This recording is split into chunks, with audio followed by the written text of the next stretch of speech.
Malam, Bu Rizka. Halo Bu Astrid, suaranya kok habis Bu Astrid?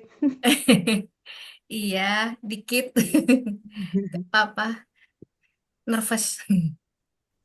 Nah, Bu Astrid kan biasanya agak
Silakan Bu Astrid. Langsung dimulai nggak ya?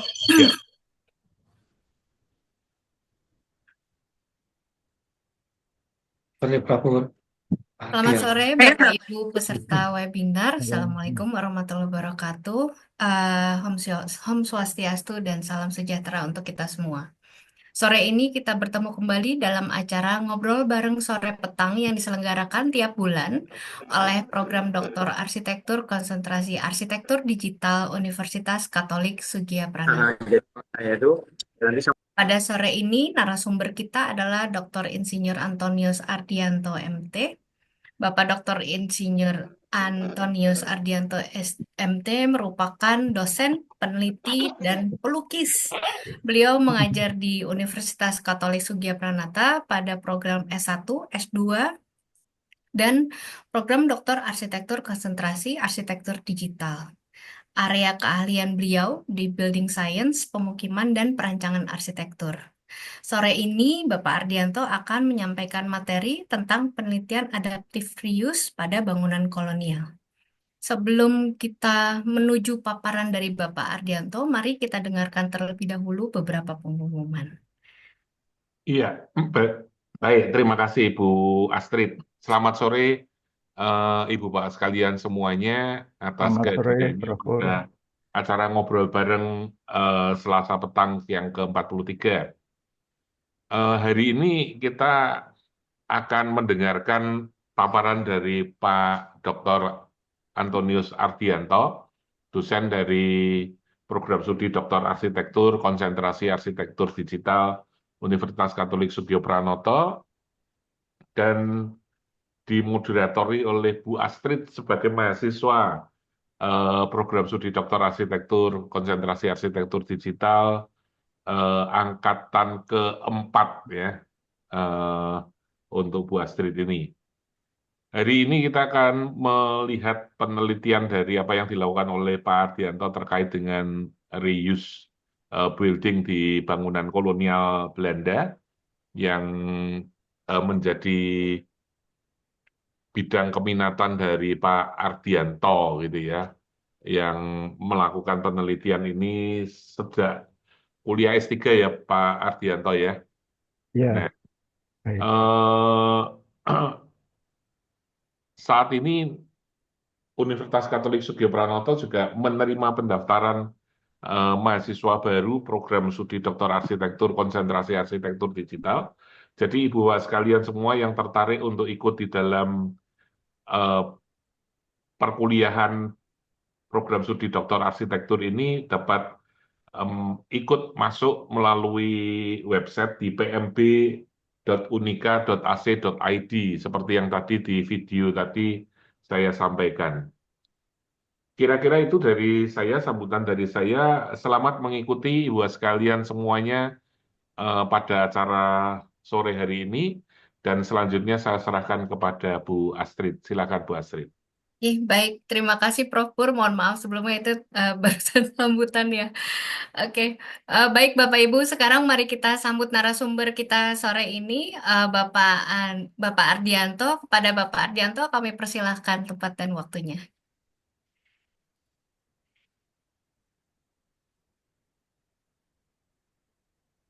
Baik,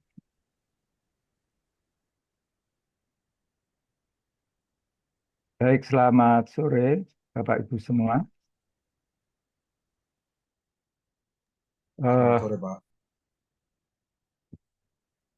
Terima kasih atas kehadirannya. Pertama, terima kasih pada Prof. Purwanto sebagai Kaprodi Program Doktor Arsitektur Digital Konsentrasi Arsitektur Digital, ya, Program Studi Doktor Arsitektur. Eh, Terima kasih juga Bu Astrid nanti jadi moderator untuk acara ini. Nampaknya di audiens yang mengikuti acara ini ada kawan saya ini, Pak Budi Sudarwanto, dosen dari Undip, ya. Dia juga teman pelukis, kebetulan dosen yang suka melukis. Baik, materi saya judulnya Adaptive Reuse pada Bangunan Kolonial. Eh, ini saya ajukan kepada Prof. Pur, bukan disertasi saya, tetapi ini masih berhubungan dengan bangunan kolonial, karena saya memang menekuni arsitektur bangunan kolonial itu sejak magister, ya, sampai S3.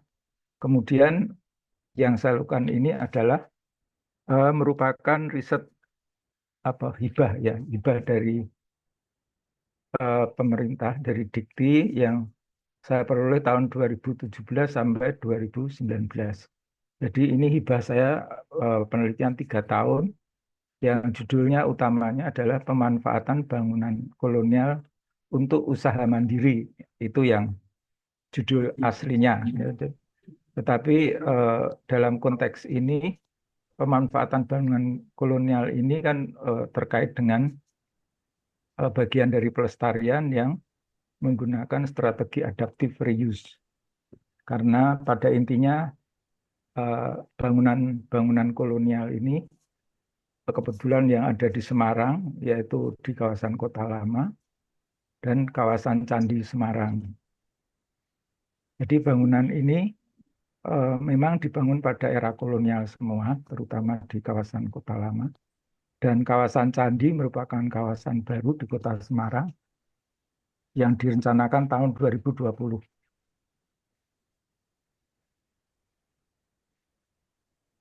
Nah, pada pendahuluannya, pada awalnya, kita akan bahas bahwa warisan kolonial Indonesia dan arsitektur kolonial Belanda ini eh, diawali dari abad 17, di mana eh, pada saat itu ada perusahaan Belanda yang VOC, saya kira Bapak Ibu semua sudah tahu, dan kehadirannya diformalkan pada Hindia, pada masa Hindia Belanda sampai abad ke-19. Nah, selama era kolonial yang panjang ini, Belanda itu mendirikan pusat-pusat administrasi, militer, perdagangan di seluruh kepulauan Indonesia, terutama kota-kota besar seperti Batavia atau Jakarta sekarang, Semarang, Surabaya, Medan, Bandung, dan lain-lain, ya. Jadi ada kegiatan dan diawali waktu itu adanya benteng-benteng, ya, benteng-benteng atau benteng, ya. Kalau di Jogja ada benteng Vredenburg misalnya. Terus ada di mana Palembang ada benteng Tobesak. Ada di macam-macam di Makassar juga ada, ya.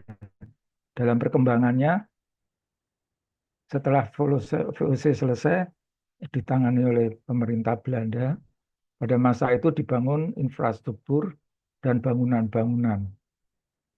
Jadi infrastruktur di Indonesia itu sangat luas dan besar, mulai dari stasiun kereta api dan relnya dan jembatannya, ada bendungan, ada pelabuhan, ada lapangan udara, jalan, dan lain-lain. Dan untuk bangunan ada kantor pemerintah. Ya, kalau kantor pemerintah itu ada dari kantor gubernur, kantor wali kota, kantor residen, gitu, ya. Terus juga ada kantor-kantor swasta karena ada perusahaan-perusahaan swasta, ada sekolah, rumah sakit, gereja, masjid, hotel, pasar, dan tidak sedikit tentang hunian atau rumah tinggal ya. Pada masa kolonial itu sudah direncanakan kawasan-kawasan permukiman juga ya.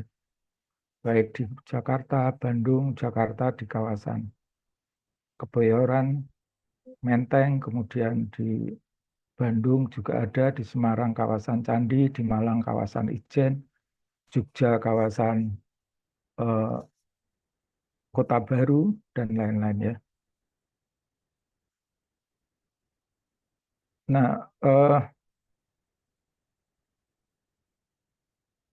bangunan-bangunan lama ini pada saat ini itu eh, ada peraturan yang sebetulnya tahun sebelumnya sudah ada tentang Undang-Undang tahun nomor 11 tahun 2010 tentang cagar budaya. Itu cukup banyak pasal, tetapi yang berkait dengan adaptive reuse itu adalah eh, mengkait tentang pemanfaatan atau pendayagunaan cagar budaya dengan menjaga kelestarian bangunannya, kemudian revitalisasi penyesuaian fungsi ruang yang tidak bertentangan terhadap prinsip pelestarian dan nilai budaya, dan adaptasi untuk pengembangan dengan perubahan terbatas, tidak menurunkan atau merusak nilai penting bangunan untuk menyesuaikan dengan kebutuhan-kebutuhan masa kini. Jadi kalau kita lihat Undang-Undang Cagar Budaya ini, itu ada tingkatannya ya. Artinya ada pelestarian yang murni yang tidak boleh diubah-ubah. Artinya dia harus dipreservasi total ya. Seperti saat ini di Semarang di tahun 2024, Gereja Belenduk ya yang sangat terkenal itu dikonservasi total ya. Preservasi, tidak boleh pengubahan material, bahkan diusahakan material itu didatangkan dari Belanda. Misalnya, saya dengar dari yang mengurusi pekerjaan itu, antara lain material untuk plesteran itu di, dibelikan dari Belanda supaya sama dengan jenis yang ada. Terus beberapa material kayu diubah, disesuaikan. Jadi eh, apa Gereja Belenduk itu dibongkar dalam arti kemudian dilestarikan itu dari pondasi, dari lantai, dinding sampai atapnya ya. Nah itu murni. Nah adaptive reuse beda. Pada adaptive reuse itu ada penyesuaian karena ada alih fungsi. Nah kita melihat sedikit tentang arsitekturnya. Jadi arsitektur bangunan kolonial itu kalau kita lihat itu setidaknya sudah sekitar 300 tahunan, sampai dari awal abad 17 sampai tahun 1940-an ya, sebelum kemerdekaan. Bangunan-bangunan lama yang abad 17 itu seperti Beteng Vredenburg Yogyakarta atau bangunan pergudangan di Batavia. Kemudian pada awal abad 18 itu muncul Indies Empire Style, ya, arsitektur Indies Empire, yang itu merupakan arsitektur yang berkembang mulai awal abad 18 yang diinisiasi oleh Gubernur Jenderal Daendels yang berada di Hindia Belanda antara tahun 1808 sampai 1811. Nah, ciri-ciri bangunannya itu bisa dilihat di samping ya. Yang tinggalan beteng itu adalah beteng Vredenburg di Jogja seperti ada di foto. Dan kalau Bapak Ibu mungkin sudah pernah lihat ke dalam, itu ada bangunan yang besar dan tinggi dan dindingnya tebal, terus jendelanya masih kayu murni ya. Terus arsitektur Indis itu dicirikan eh, arsitektur yang sudah mulai eh, mengikuti arsitektur lokal, di mana eh, bentuk atapnya misalnya limasan, kemudian ada kolom-kolom ciri khasnya, termasuk tata ruangnya itu merupakan pengembangan dari tata ruang rumah Jawa kalau diperhatikan ya. Jadi di depannya ada teras lebar, kemudian nanti ada ruang tengah. Kalau ruang Jawa itu ada sentong kiri, kiwa, sentong tengen atau kamar sebelah kiri, sebelah kanan. Terus di belakangnya ada teras juga. Nah, ini berkembang pada awal abad 18 sampai akhir abad 18 ya, sekitar tahun 1880-an gitu ya. Kemudian pada abad 19, sekitar 1910 atau dan 1900-an ya, itu sering dikenal arsitektur Indis atau Indo-Eropa, yang dimana sebetulnya ini merupakan pemaduan antara arsitektur Eropa dengan banget yang dipengaruhi arsitektur lokal dengan iklim tropis ya, beradaptasi dengan tropis.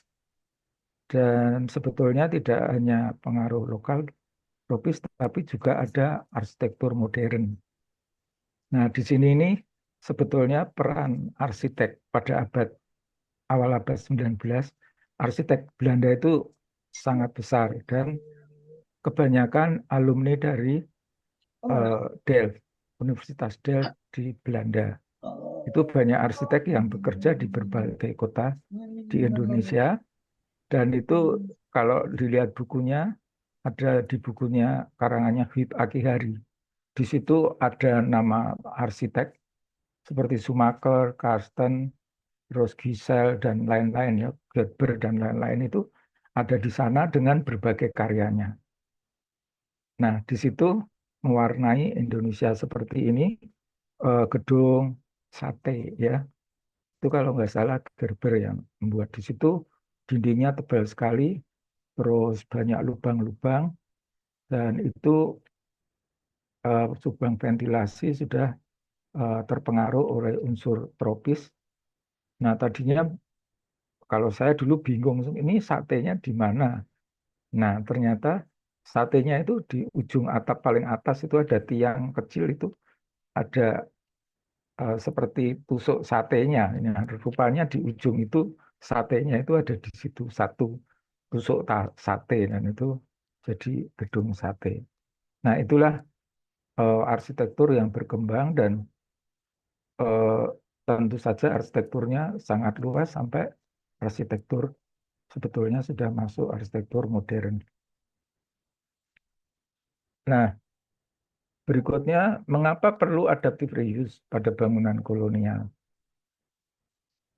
Ini perlu dilihat bahwa bangunan kolonial di Indonesia itu tersebar di berbagai kota, baik itu berupa perkantoran, bangunan hunian, pergudangan, di mana bangunan-bangunan ini bukan bangunan yang punya fungsi tunggal. Bahkan bangunan ini ada di Jakarta, di Kota Tua Jakarta, di Semarang, di Kota Lama, di Bandung, di sekitar kawasan Dago, terus di Surabaya, sekitar apa Jembatan Merah gitu ya. Medan juga itu area bangunan-bangunan kolonialnya itu bagian dari perkembangan kota yang saat itu berkembang sekali, pesat sekali di bidang perdagangan. Dan bangunan ini merupakan bagian dari sejarah pertumbuhan kota. Bagaimanapun tata ruang kota akan diwarnai dengan bangunan-bangunan kolonial yang ada. Nah, di Semarang seperti gedung yang terkenal itu Lawang Sewu, kalau di Bandung dengan Gedung Sate, Gereja Belenduk di Kota Lama, itu merupakan bangunan-bangunan sebagai Tangerang wilayah tersebut, yang bisa juga sebagai Tangerang kota. Nah, di wilayah yang lain, di jalan-jalan lain di kota, tentu banyak bangunan-bangunan kolonial yang mungkin sebagian sudah, saat ini mungkin ada yang sudah alih fungsi, sudah berubah fungsi, yang tadinya sempat terbengkalai. Dan kemudian banyak bangunan kolonial ya, yang terbengkalai ya di masa lalu, rusak, tidak terawat gitu ya. Dan Lokasinya sebetulnya di kawasan strategis. Kalau Bapak Ibu ke Kota Lama, bangunan itu ada yang sangat ekstrim. Bangunan itu terbengkalai sekian lama sehingga ada pohon yang akar-akarnya itu menyatu dengan pagar bangunannya. Dan itu menjadi daerah yang ikonik ya, sering dipakai prewedding karena batu bata menyatu dengan akar-akar tanaman yang sudah lama. Jadi menjadi karya alam yang artistik ya. Tapi sebetulnya di balik itu bangunannya sudah rusak berat di dalamnya. Artinya itu ada bagian yang tidak terawat dan tidak terurus. Nah, disitulah eh, perlu adaptive reuse. Demikian juga ada bangunan perkantoran, bangunan pergudangan, termasuk pabrik gula. Ya, pabrik gula lama terbengkalai setelah pabrik gula itu tutup itu tahun berapa ya? Tahun 90-an ya. Setelah itu tidak dipakai karena mungkin juga alat-alatnya sudah ketinggalan zaman dan ya persoalan perdagangan gula yang dan lain-lain. Nah, dengan strategi adaptive reuse bangunan kolonial dengan berbagai fungsi bisa dimanfaatkan dengan alih fungsi bangunan yang baru. Nah, kemudian adaptive reuse itu apa? Jadi ini berbagai referensi saya simpulkan. Adaptive reuse adalah penggunaan kembali secara adaptif bangunan lama atau yang sudah ada untuk penggunaan baru selain dari tujuan awalnya. Pendekatan ini memungkinkan pelestarian warisan arsitektur sekaligus memenuhi kebutuhan modern saat ini. Ya, dalam arti begini bahwa demolisi itu bukan satu-satunya cara apabila bangunan itu punya potensi untuk dikembangkan dengan alih fungsi. Adaptive reuse adalah proses pemanfaatan kembali bangunan lama yang bersejarah untuk penggunaan baru dan tetap mempertahankan fitur arsitektur dan makna budaya aslinya. Dalam strategi pelestarian bangunan atau konservasi kan ada signifikansi budaya. Dan di situ menilai seberapa besar nilai makna budaya bangunan itu untuk dikonservasi, dipelestarikan. Ada bangunan kolonial yang mungkin bisa diubah menjadi hotel butik, atau menjadi butik, atau menjadi toko, buku, dan lain-lain ya. Tanpa mengorbankan nilai warisannya, mengakomodasi fungsi kontemporer seperti mengubah gudang tua menjadi galeri seni atau rumah seni, dan lain-lain. Nah, ini kemudian ada prinsip-prinsip yang terkait adaptive reuse.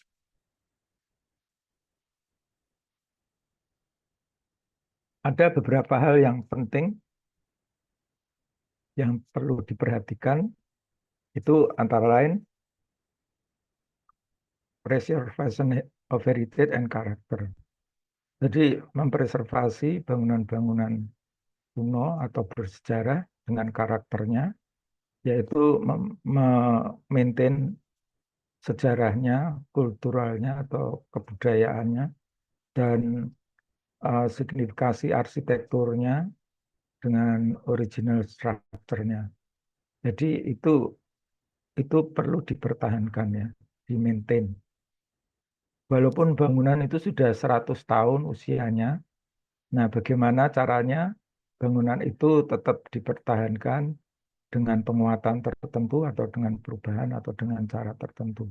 Nanti akan saya jelaskan di beberapa kasus yang saya teliti. Kemudian respect pada estetika yang original dan desain yang ada ya. Dari desain awalnya seperti apa, ya itulah yang harus dipertahankan dan dilestarikan. Artinya sedikit dengan mengubah pengubahan. Kemudian sustainability and environmental responsibility. Jadi memperkecil limbah. Jadi kalau bisa limbahnya itu sesedikit mungkin yang berpengaruh pada lingkungan dan meminimalisir eh, penghancuran atau demolition ya. Jadi kalau bisa bangunan dipertahankan. Tapi dalam strategi konservasi memang tergantung strata bangunan itu mana yang mungkin bisa dilestarikan, mana yang mungkin bisa didemolis gitu ya. Dan itu tentu perlu pertimbangan ahli konservasi. Terus lower the carbon footprint through the reuse material and structure. Ya, usahakan materialnya tidak jauh dari lokasi, tapi pada situasi tertentu memang harus kalau mencari material yang sama harus diupayakan. Kemudian fungsi dan fleksibilitasnya itu perlu diadaptasi mengikuti fungsi sekarang yang dibutuhkan. Jadi, tetapi masih harus memperhitungkan eh, modifikasi selanjutnya ya, artinya modifikasi yang seperti apa. Artinya masih menilai pelestariannya itu dengan modifikasinya, ada modifikasinya. Terus menyesuaikan juga penggunaan baru, tetapi masih mendasarkan pada existing dari bangunan. Salah satu kunci dari adaptive reuse itu adalah peningkatan ekonomi. Jadi kalau bangunan tadinya tidak terpakai, dengan dibangun baru, kemudian terutama diperbaiki, terutama kalau bangunannya sudah rusak berat ya. Di dalam kasus di Kota Lama Semarang itu ada bangunan yang atapnya sudah sempat roboh, ada yang sempat atapnya terbakar.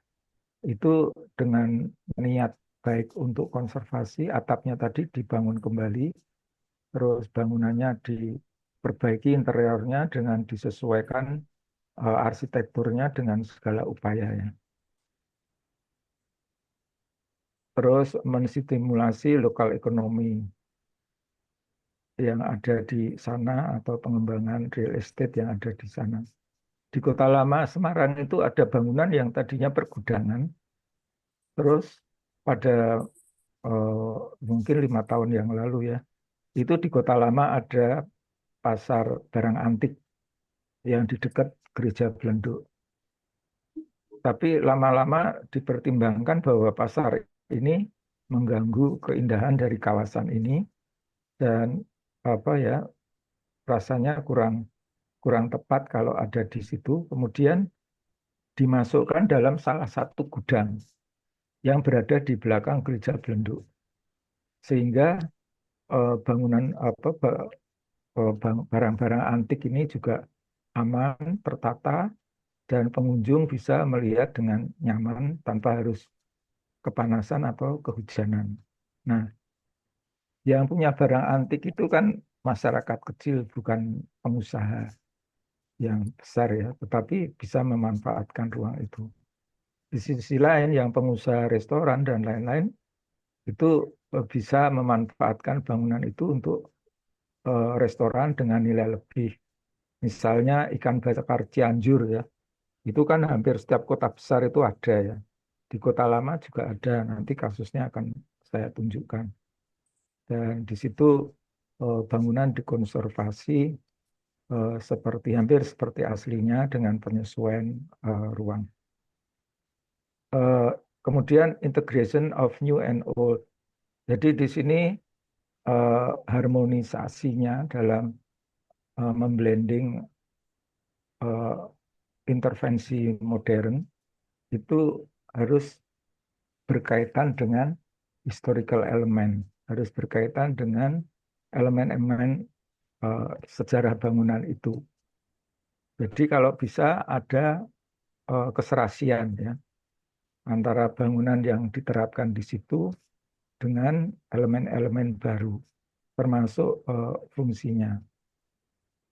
Kemungkinan bisa juga menggunakan contemporary design ya dan teknologi, asal itu masih menyatu dengan original desain dari bangunannya. Ya.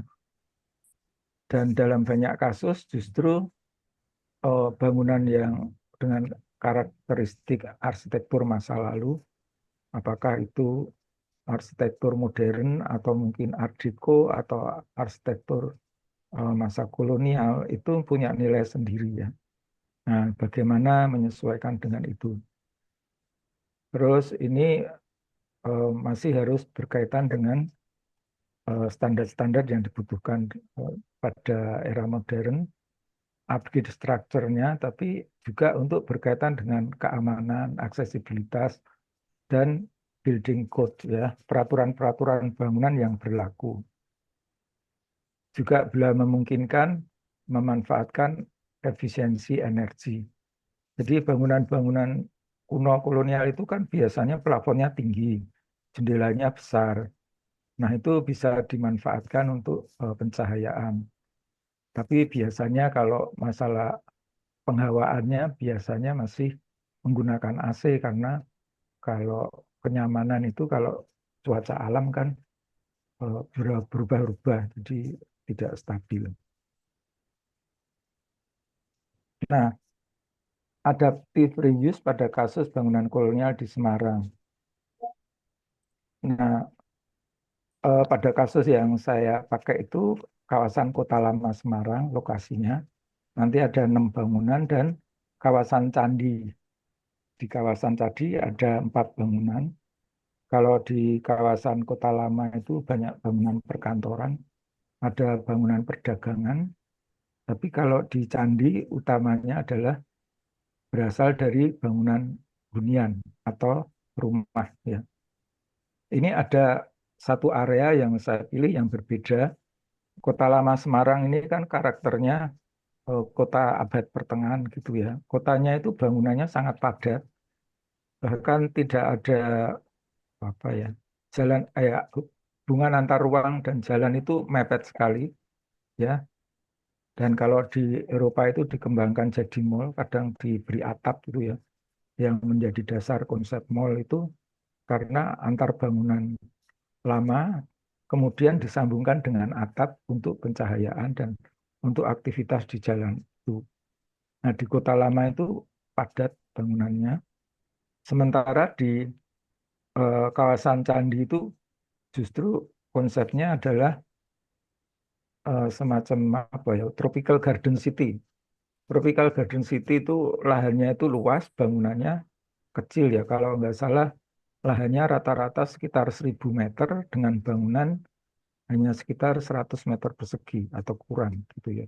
Karena memang dikonsepsikan sebagai daerah resapan, karena itu kota atas. Nah, di sana kebetulan area kawasan candi direncanakan oleh Thomas Karsten. Dia seorang planner sekaligus juga arsitek ya.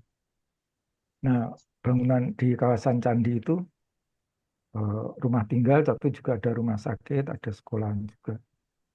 Nah, kalau di Kota Lama itu banyaknya bangunan-bangunan kawasan perdagangan, tapi juga ada gereja, ada hunian juga, ada bank, ada pertokoan, ada hotel. Tapi hotelnya sudah hilang, dulu ada Hotel Johnson, dan ada hotel kecil juga. Nah, di situ nanti saya ambil 6 bangunan. Dan dasarnya dari adaptive reuse tadi itu terkait dengan peraturan dari undang-undang ya, Undang-Undang Nomor 11 Tahun 2010 tentang cagar budaya. Untuk Kota Lama Semarang sendiri ada peraturan daerah Nomor 2 Tahun 2000 tentang Kota Lama. Nah, tentang sejarah Kota Lama, kalau Bapak Ibu ingin melihat, Prof. Purwanto ini telah menulis tentang sejarah Kota Lama di jurnal beliau, di jurnal Dimensi kalau nggak salah. Nah, selain itu di Semarang ada peraturan wali kota nomor 646/50 tahun 1992 tentang konservasi bangunan bersejarah. Nah, di situ tertulis ada berapa bangunan, sekitar 100 bangunan untuk dikonservasi. Nah, ini bangunan yang saya teliti, ada 10 bangunan, nanti satu persatu saya tunjukkan. Yang paling kiri atas itu Museum 3D, yang kanannya Teko Deko, kemudian mungkin Bapak Ibu tahu yang tengah adalah Cafe Bistro Spiegel, kemudian sekarang jadi kafe. Teko Deko juga kafe, kemudian yang kanan ini Contemporary Art Gallery, jadi bangunan ini jadi art gallery. Kemudian sebelah bawah ini ada bangunan kolonial dari zaman kolonial, ini dipakai untuk Indomaret saat ini, dulu belum. Ini dipakai untuk Indomaret. Terus ini ada restoran Cianjur, ini yang kanan bawah, itu dulu merupakan bangunan pengadilan yang sudah menjadi restoran. Terus 4 bangunan lainnya ini Junas Foto, pojok paling kanan. Kemudian ada Momilk, itu resto. Kemudian Pesta Kebun, ini terkenal di Semarang. Dan ada restoran Goodfellas yang sekarang sudah tutup. Nah, ini sedikit data lokasi di kawasan Kota Lama. Jadi ada 6 titik, ada 6 bangunan. Nomor 1 itu Teko Deko, kedua Contemporary Art Gallery, ketiga Spiegel, keempat Indomaret, kelima Ikan Bakar Cianjur, dan keenam itu 3D Art Museum. Jadi ini areanya tidak jauh dari 5 bangunan ini, dari jalan utama, Jalan Lejen Suprapto, jalan utama Kota Lama Semarang.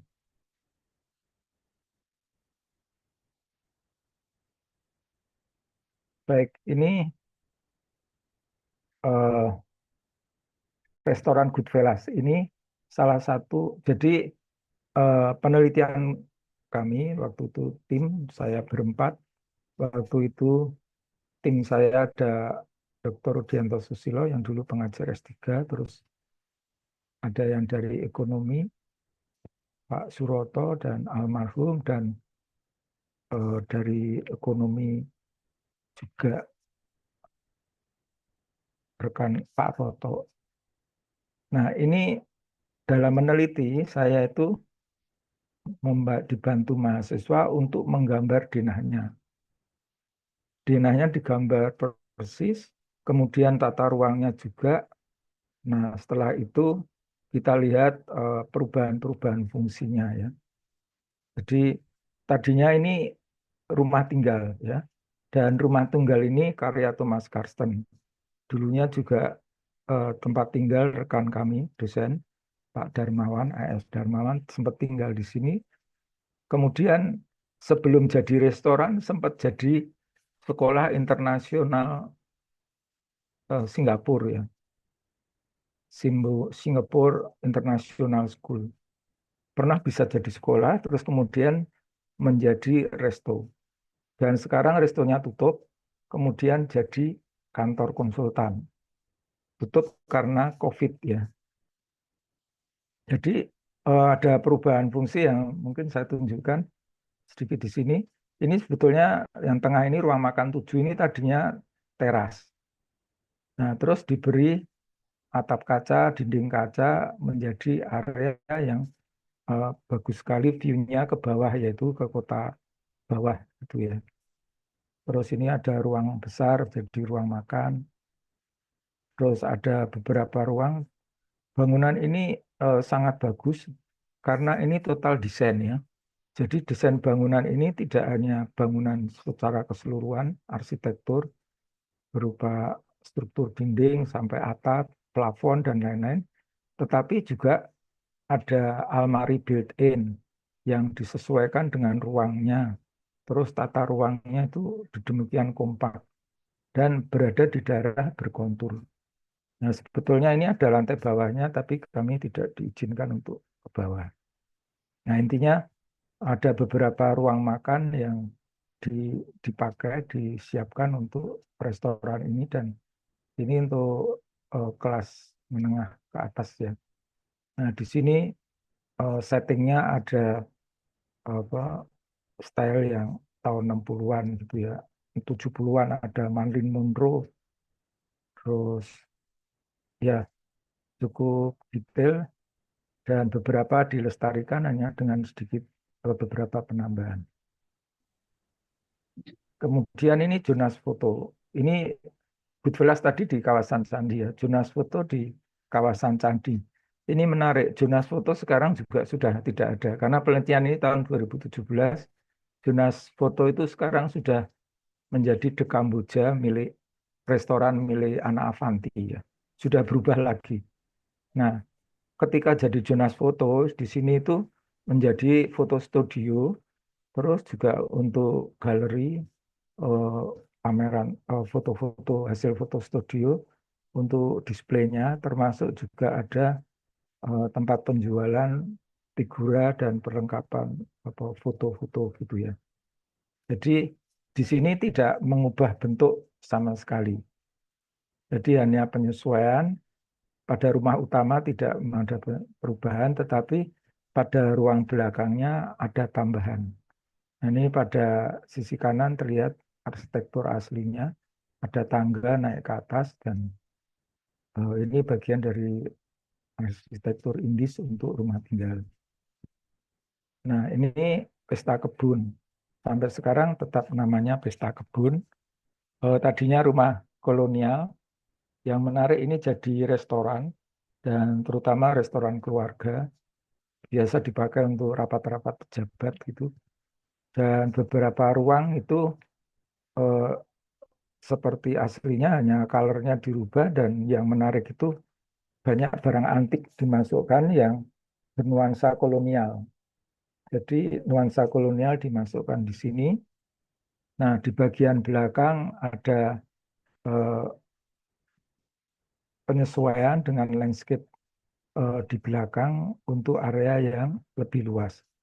Dan interiornya ada penyesuaian. Dan kalau kita lihat di foto bagian kanan atas, kita lihat bahwa ini arsitektur kolonial mungkin tahun 1920-an ya. Kemudian ini Mommy Cafe. Ini juga rumah tinggal. Tapi menariknya ada bagian rumah tinggal itu ada semacam menaranya ya. Dengan atap segi 8 itu di atas. Tapi denahnya bulat. Nah, di sini rumah tinggal ini untuk kafe dengan sedikit penyesuaian dan penambahan elemen di depan, terutama untuk terasnya ini. Ini merupakan tambahan. Tapi beberapa ruang dalamnya itu eh, beberapa masih asli dengan pintu jendela yang hampir mirip. Dan ini utamanya untuk resto dan sedikit modifikasi, misalnya ada penambahan kolom-kolom ini.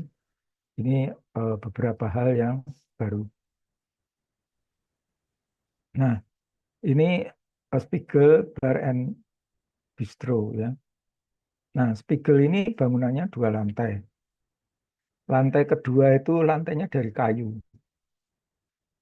Nah, eh, pemilik restoran ini ingin memberi keamanan pada bangunan itu dan menambahkan struktur. Nah, pada denah ini kelihatan di sini ada bulatan-bulatan yang di kanan ini ya. Ini adalah kolom-kolom bulat yang ditambahkan di dalam. Ini ada terlihat di interior. Kemudian nanti pakai baja IWF ya, pakai baja IWF untuk membantu menopang lantai atasnya. Nah, ini bagian bawah bisa dilihat, ini lantai 2-nya ada void-nya ya. Nah, ini memang resto ini sangat diminati dan memang pasarnya arahnya ke ekspatriat.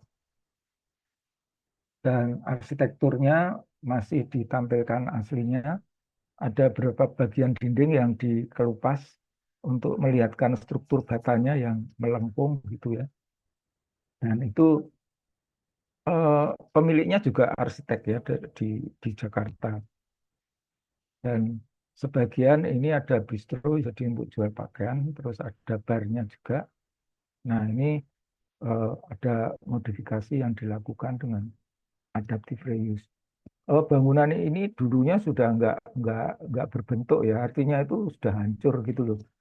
Terutama wajahnya juga itu sudah rusak, terus diperbaiki sehingga wajahnya bisa kelihatan walaupun sedikit ada modifikasi ya.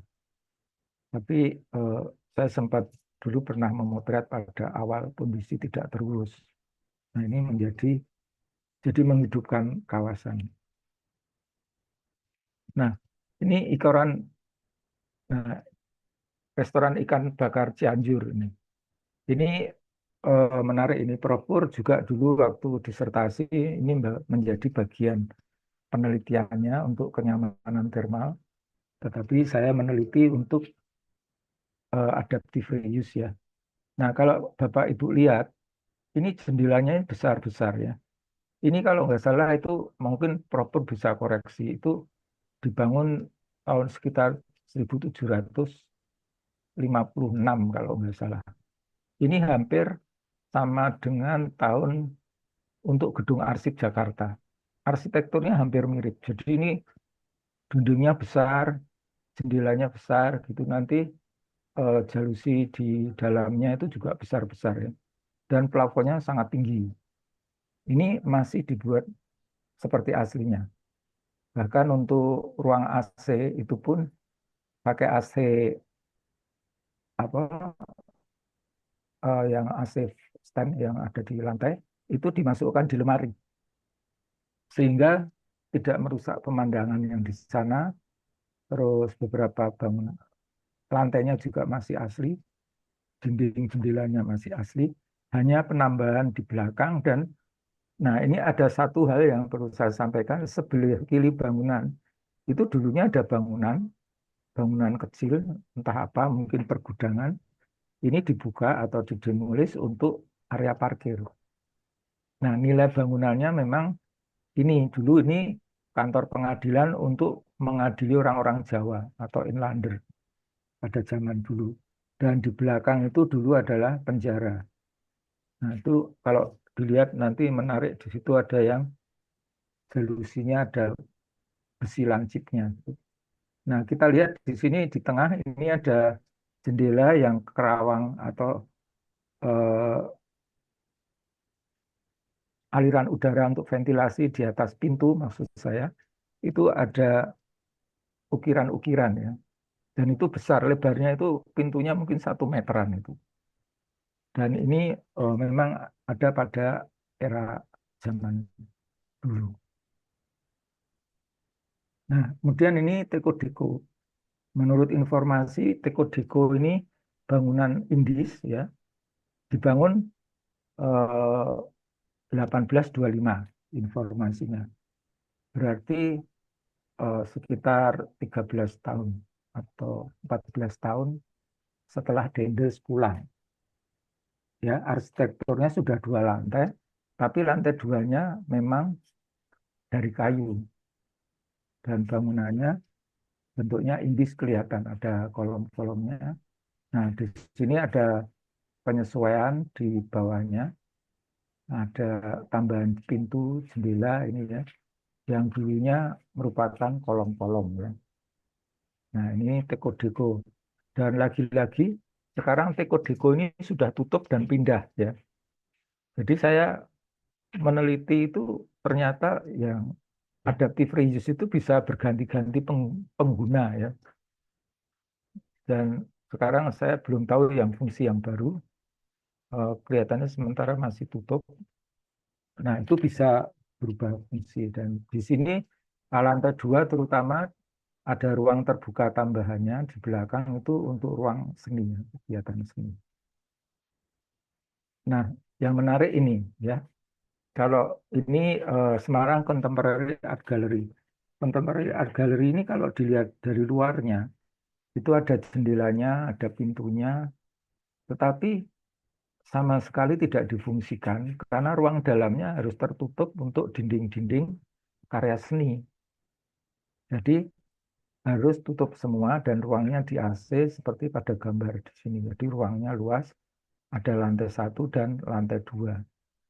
Lantai 2-nya itu juga dari kayu, maka perlu perkuatan di sini. Dan di sini dulu daerahnya rob dan sudah rusak lantainya, itu sempat ditinggikan mungkin 80 cm ya. Ini sudah bukan aslinya karena pernah kena rob yang dulu jendelanya itu mungkin jaraknya hampir 1 meter dari tanah, sekarang hanya tinggal 6, hanya 40 ya, 40 atau 50. Jadi sudah ditinggikan lantainya untuk mengantisipasi rob di daerah Semarang sempat rob. Nah, ini Indomaret. Nah, Indomaret menariknya apa? Arsitekturnya itu masih asli. Semuanya dari kayu, dindingnya kayu, lantai 2-nya dari kayu juga. Terus pintu-pintunya juga kayu itu masih asli. Nah, kita bisa lihat dari sini sebelah kiri ini ada rak-rak yang eh, jualan untuk entah makanan atau minuman atau yang lain-lain. Di atasnya bisa kita lihat bahwa ini struktur dari kayu untuk lantai 2 yang ditopang kolom besi. Jadi pada era kolonial itu ada masa di mana kolom itu menggunakan besi pejal ya. Termasuk di luarnya ini. Kalau Anda perhatikan, luarnya itu tidak ada kolom kayu, tidak ada kolom kolom batu bata, tapi besi kecil warna hijau ini loh. Tapi itu besi bulat, bukan besi kosong, tapi besi pejal. Jadi sangat kuat. Juga besi ini sekitar tahun 1910, 1920 itu masih saat itu banyak digunakan. Tapi ini ada tangga putar, ini sudah penyesuaian kondisi sekarang. Nah, ini yang menarik lagi. Jadi bangunan kuno itu dulunya kantor kalau nggak salah, terus dipakai untuk 3D Art Museum. Jadi museum 3D yang atraktif, jadi kalau di sana itu eh, seperti ke dunia lain gitu ya, di museum 3D. Dan di museum 3D itu ada bagian yang menjadi ruang terbalik gitu ya. Jadi ruang terbalik itu kursi ditaruh di atas, terus meja ditaruh di atas dan lain-lain gitu ya. Jadi ini ada fantasi ruang tertentu. Nah, dari yang ada itu di sini 10 kasus itu yang semula rumah tinggal ya, beberapa ini Goodfellas rumah tinggal jadi restoran, Jonas Foto rumah tinggal jadi studio foto, Pesta Kebun dari rumah tinggal jadi restoran, Momit rumah tinggal jadi kafe, Spiegel and Barbijo tadinya kantor perdagangan. Di situ kalau Bapak Ibu masuk, di situ ada eh, cerita sejarahnya yang ditulis di dindingnya. Ikan bakar Cianjur dulu kantor pengadilan jadi restoran ya.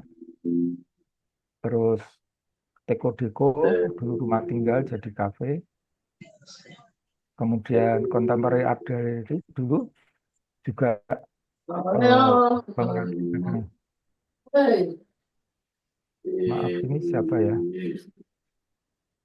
Terus Indomaret, terus 3D Trick Art Gallery dulunya bekas gudang beras jadi galeri. Oke. Nah ini kalau saya ceritakan nanti panjang. Jadi intinya ada kondisi awal seperti apa, kondisi baru seperti apa, gitu ya. Nah itu seperti yang saya ceritakan pada intinya.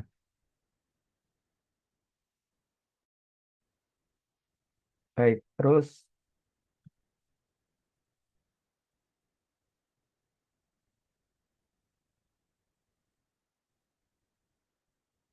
Jadi beberapa hal yang penting terkait dengan adaptive reuse di Indonesia itu masalah preservasi of cultural identity. Jadi arsitektur itu kan kolonial itu kan sudah jadi architectural heritage ya. Jadi itu perlu dilestarikan dan arsitekturnya itu ada yang sudah eh, terpengaruh arsitektur lokal ataupun ada modernisasi atau barangkali Art Deco, ada arsitektur Art Deco yang saat itu sudah ada, itu sudah merupakan arsitektur modern. Seperti di Bandung itu banyak sekali Art Deco, gedung Art Deco itu banyak juga yang dikonservasi, tetapi ada juga yang dialih fungsi. Terus sustainable urban development. Jadi di sana bagaimanapun juga pada bangunan kolonial itu bagian dari sebuah kota. Apakah di Bandung, di Jogja, di Semarang, dan itu sudah menjadi bagian sejarah.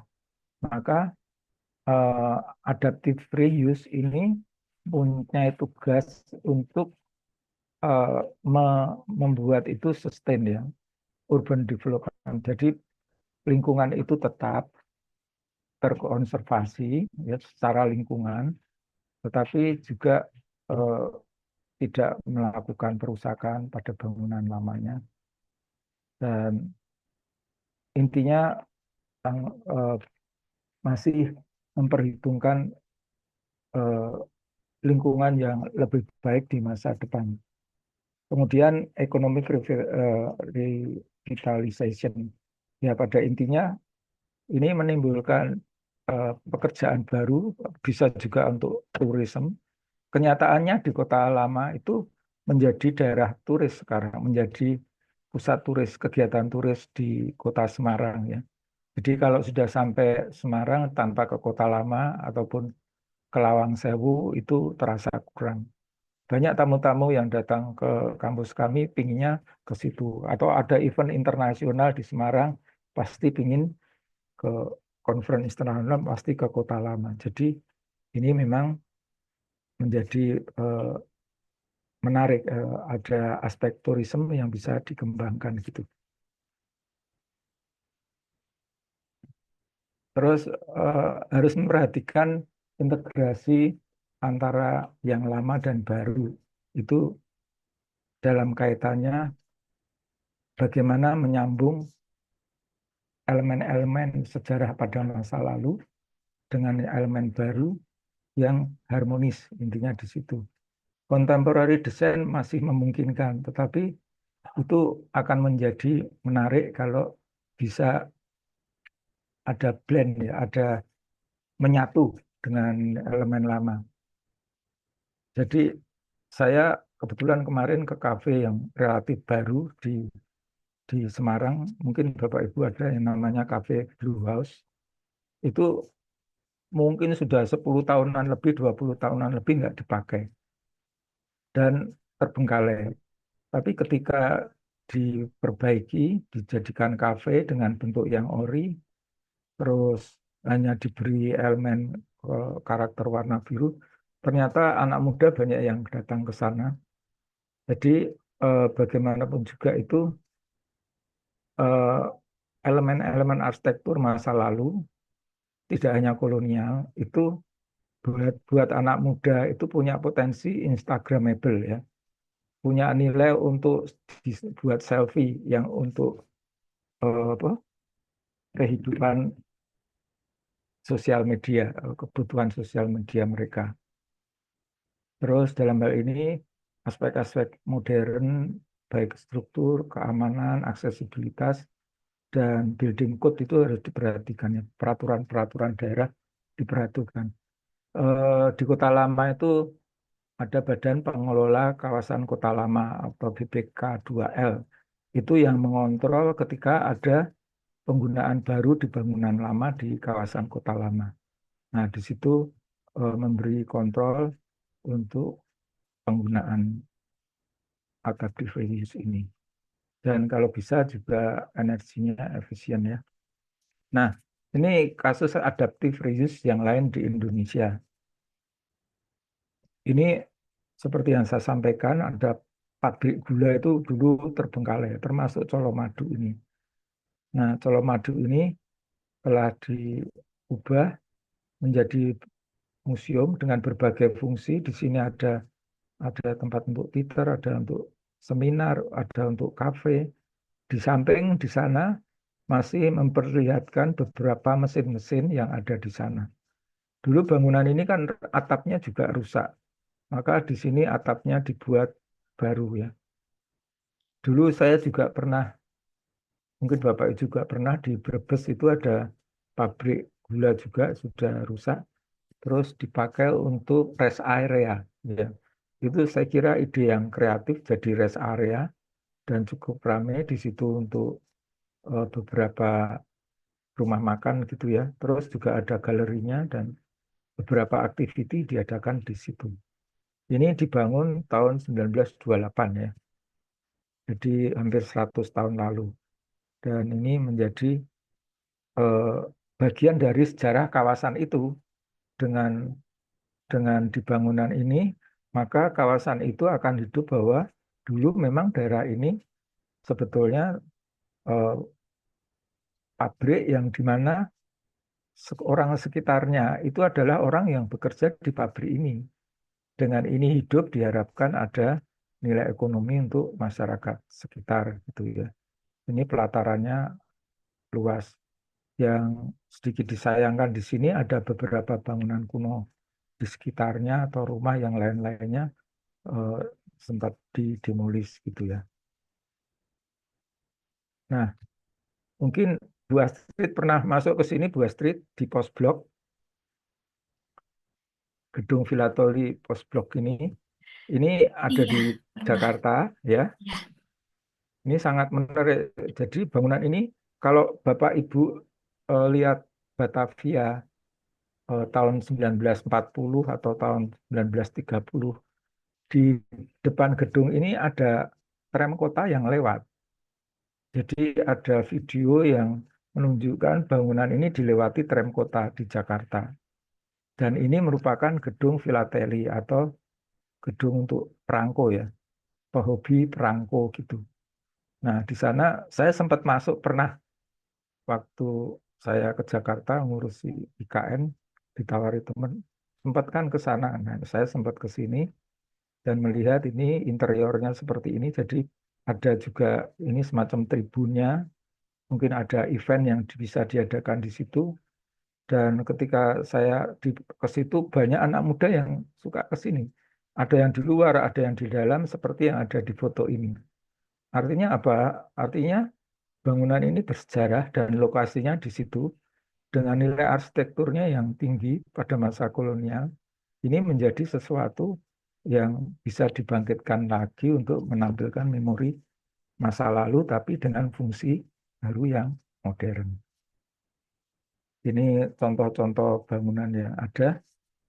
Dan terakhir, untuk kesimpulan, intinya eh, adaptive reuse bangunan kolonial ini biasanya menyesuaikan tren kegiatan komersial dan budaya yang berkembang di saat ini.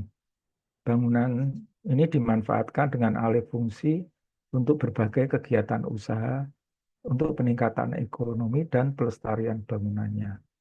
Berbagai usaha itu seperti restoran, kafe, toko, studio foto, galeri, dan lain-lain ya. Kemudian pemanfaatan bangunan kolonial untuk dengan strategi adaptive reuse ini memiliki konsekuensi terhadap pengubahan bangunan asli untuk disesuaikan dengan karakter dan kebutuhan fungsi baru agar lebih sesuai dan diminati masyarakat, terutama pada interiornya, ya, terutama pada interiornya. Walaupun dalam kasus tertentu ada bagian yang dihilangkan pada eksteriornya. Terus adaptive reuse pada bangunan kolonial dapat dimanfaatkan untuk menghidupkan kawasan dengan kegiatan komersial dan wisata. Baik, begitu Bu Astrid, materi presentasi saya. Silakan untuk diskusi atau ada yang bertanya atau memberikan tanggapan. Baik, terima kasih Pak Ardianto. Ini pembahasannya sangat menarik ya Bapak Ibu. Namun sebelum kita melanjutkan dengan sesi tanya jawab, berikut ada sedikit informasi yang akan kami sampaikan dari program Doktor Arsitektur Unika Sugiapranata. Iya, tolong dimatikan dulu Pak Ardianto. Oh ya, maaf.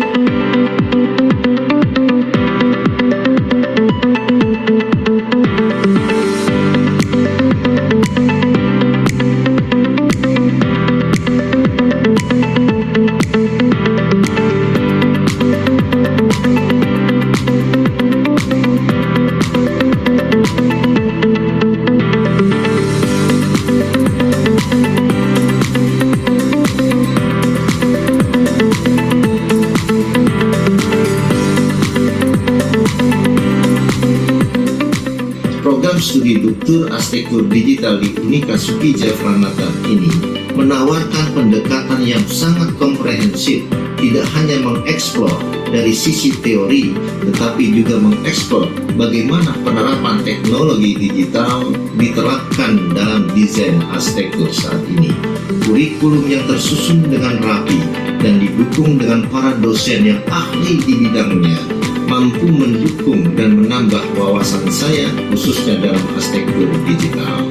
Lingkungan kampus yang kolaboratif juga memfasilitasi pertukaran ide dengan sesama mahasiswa, baik mahasiswa di Unika Sugiapranata dan mahasiswa di luar Unika Sugiapranata.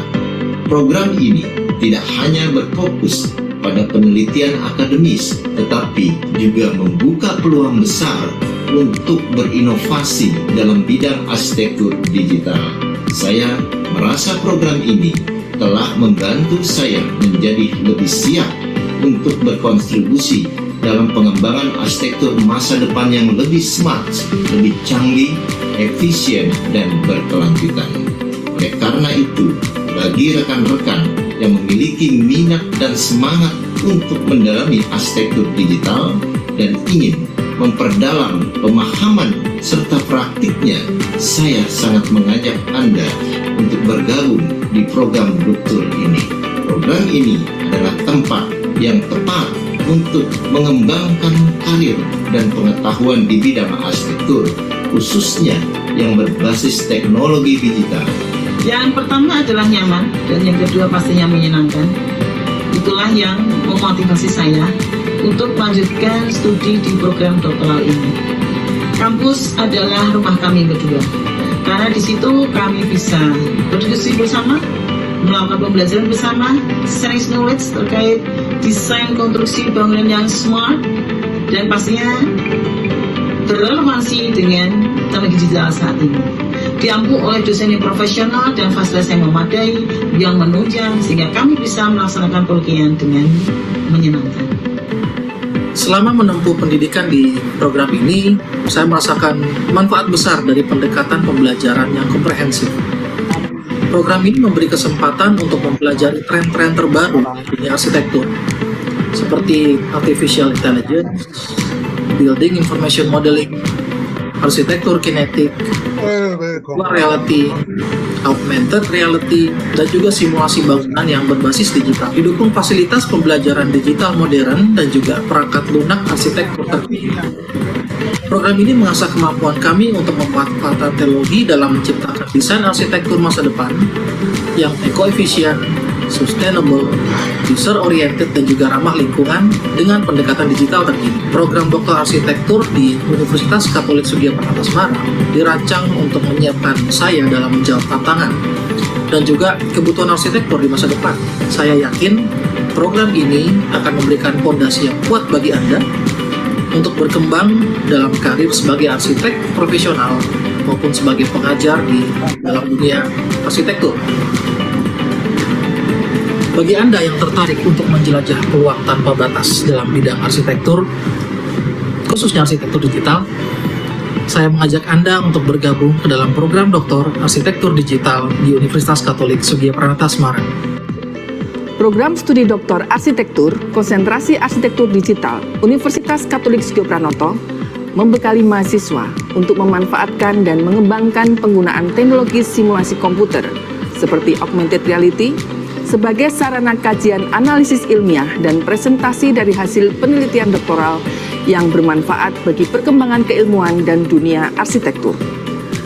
Belajar di program studi Doktor Arsitektur Konsentrasi Arsitektur Digital Universitas Katolik Sugio Pranoto membuat kami menjadi lebih memahami dan menguasai teori dan filosofi arsitektur serta dalam konteks ilmu lain yang menunjang ilmu arsitektur dengan memanfaatkan teknologi digital.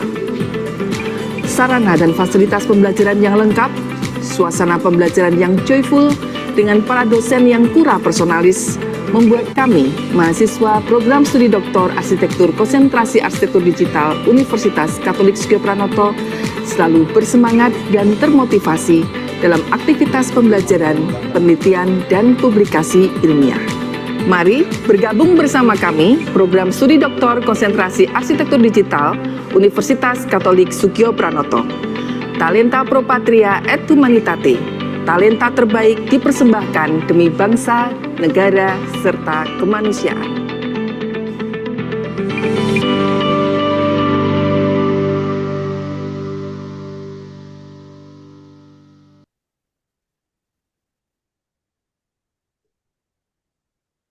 Baik, mari sekarang kita lanjutkan dengan sesi tanya jawab. Di sini sudah ada beberapa pertanyaan di kolom chat. Saya bacakan terlebih dahulu, nggih, Pak Ardianto. Ya, silakan Bu Eh, Astrid. dari Bapak Maulana Revindo, eh, izin bertanya, Pak, apakah boleh menambahkan elemen akustik pada bangunan cagar budaya yang memiliki akustik ruangan yang tidak baik? Di sini bangunan cagar budaya ini telah mengalami beberapa kali renovasi, namun terdapat permasalahan utama yaitu akustik ruang yang belum teratasi. Penambahan elemen akustik tersebut tidak mempengaruhi nilai-nilai budaya pada bangunan cagar budaya. Lalu ada pertanyaan selanjutnya adalah, eh, bolehkah ini dijadikan tesis desain seperti optimasi desain elemen akustik pada bangunan cagar budaya yang diuji dengan software akustik eh, ISIMPA atau iSIMPA, jadi menggunakan metode kuantitatif. Monggo Pak Ardianto. Baik, ini pertanyaan dari Pak Maulana Revindo ya. Nggih. Eh, Kasusnya itu pada bangunan apa? Itu apakah ini terkait dengan bangunan pertemuan atau bangunan untuk seminar atau untuk masjid atau apa? Ya, menurut saya sepanjang apa elemennya itu tidak merusak yang sebelumnya. Ada memang strateginya itu elemen itu ditambahkan tetapi tidak mengubah elemen sebelumnya, mungkin ditambahkan di depannya begitu ya. Tetapi tidak merubah. Jadi kan itu bisa panel-panel gitu ya. Tapi diusahakan tidak merusak yang di situ. Dan barangkali penambahan itu tidak harus semuanya ya, karena kalau sebagian sudah dikurangi, kemungkinan pantulannya akan sudah berkurang. Itu kalau divisikan ada reverberation time-nya mungkin sudah berkurang.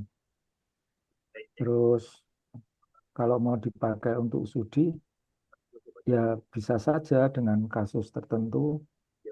Saya sendiri nggak tahu kasus bangunannya itu bangunan apa. Ya sepanjang tidak banyak mengubah dari ruangnya, itu saya kira masih memungkinkan. Jadi kalau pada kasus yang bangunan hunian jadi kafe, kemudian butuh dapur, itu kan harus ditambahkan misalnya. Nah kalau ini memang fungsinya nanti untuk kepentingan yang suaranya bagus, dibutuhkan untuk itu, ya ada penyesuaian dimungkinkan. Itu Bu Astrid untuk Pak Maulana. Baik, terima kasih. Kalau untuk pertanyaan kedua, bagaimana Pak? Terkait dengan apa penelitian untuk tesis desain optimasi desain elemen akustik pada bangunan cagar budaya yang diuji dengan software akustik eSimpa ini. Ya, mungkin saja dilakukan, tergantung kasus bangunannya itu apa dan punya nilai positif apa yang perlu dilihat gitu ya. Dan apakah memang urgen akustiknya itu dibutuhkan, tergantung fungsi bangunannya ya. Kalau itu memang urgen, apakah itu untuk musik atau untuk apa, untuk seminar atau apa, ya dimungkinkan untuk itu. Oke, baik, Ya. terima kasih Pak Ardianto. Mungkin kita lanjut ke pertanyaan kedua. Lalu ada pertanyaan dari audiens yang mengangkat tangan. Mhm. Pertanyaan kedua adalah dari eh, Ibu atau Bapak ini, mohon maaf, Lale Garjita.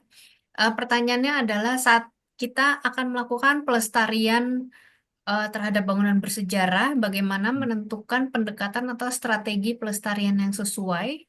Dan yang kedua, apakah ada batasan terhadap intervensi bangunan dengan menggunakan strategi adaptive reuse tersebut? Iya, eh, kalau di Kota Lama itu ada Badan Pengelola Kawasan Kota Lama ya. Jadi ada tim ahli yang menilai. Sebaiknya ada semacam itu. Tetapi di peraturan pun di Undang-Undang Cagar Budaya itu kan bangunan itu bisa dimanfaatkan ya. Pada intinya bisa dimanfaatkan sepanjang perubahannya itu tidak mendominasi ya. Harus melestarikan yang Ada. ya Ada. ada. Ke deh. Maaf Pak Ferdinand.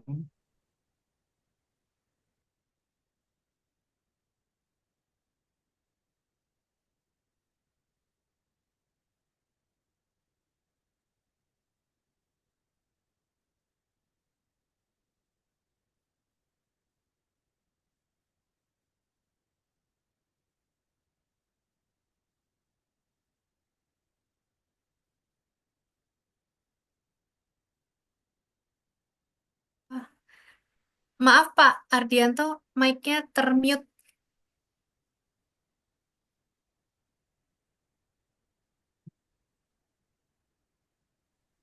Oke, maaf. Ini eh, untuk yang pertama tadi belum Oh, belum, belum terdengar. belum Ya, terdengar, maaf. iya batasan untuk adaptive reuse itu sebetulnya secara detail tergantung dari bangunan apa yang mau dibuat adaptive reuse. Apakah tadinya gudang atau kantor atau bangunan yang lain itu kan itu juga punya nilai. Kalau nilai signifikan, kalau di konservasi kan ada strategi signifikansi, dinilai signifikansinya.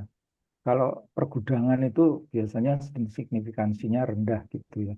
Tapi bangunan tertentu dengan arsitekturnya yang unik itu mungkin dan punya nilai sejarah, punya nilai sosial yang tinggi zaman dulu gitu, itu nilai signifikansinya tinggi, signifikansi kulturalnya. Nah itu eh, adaptive reuse-nya ya tentunya lebih kecil daripada yang di pergudangan misalnya gitu. Jadi ada penyesuaian. Tetapi di Undang-Undang Cagar Budaya itu dimungkinkan untuk itu ya. Penyesuaian, ada pengadaptasian itu dimungkinkan. Bahkan di Bura Charter itu juga ada ya, di ketentuan internasional juga ada penyesuaian semacam itu. Oke. Baik, kalau begitu terima kasih Pak Ardianto. Mungkin berikutnya ke Bapak Bambang Rianto. Monggo Pak Bambang. Aduh, monggo Pak Bambang Rianto, teman sejawat nih. Apa kabar Pak Bambang? Malam Pak Ardi. Malam Pak Bambang. Ini jagoan Eh, kita ini. dalam kaitan apa namanya preservation, Ya, renovasi lah. ya. Tapi yang banyak dibicarakan adalah kota lama ya. Masalahnya dalam suatu renovasi bangunan kuno atau bersejarah itu ada dua undang-undang yang harus kita taati dua-duanya. Satu tentu saja undang-undang cagar budaya ya. Bagaimana kita harus merenovasi dan sebagainya itu. Yang kedua adalah undang-undang jasa konstruksi, yang itu urusannya nanti dengan SLF, Pak. Karena bangunan itu harus kuat, apalagi kalau dipakai untuk umum, dipakai manusia ya. Itu tidak boleh berbahaya, artinya harus aman digunakan oleh SLF ya. Kemudian saya berikan contoh renovasi Pasar Johar yang lalu itu yang terbakar dan kebanjiran. Jadi, mutu betonnya sudah tidak karu-karuan, padahal seluruhnya struktur tidak seperti apa Lawang Sewu atau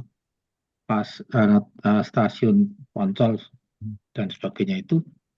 Kalau itu kan ada dindingnya, bahkan mungkin tidak ada kolom betonnya ya. Tapi kalau Pasar Johar itu seluruhnya struktur, cendawan ya. Itu kalau sudah mutunya betonnya sudah turun drastis terbakar, otomatis memang harus kita perbaiki. Di sana memang banyak perbaikan pembongkaran yang mengganti besi dan sebagainya. Yang itu untuk struktur, untuk tadi aman digunakan, Pak.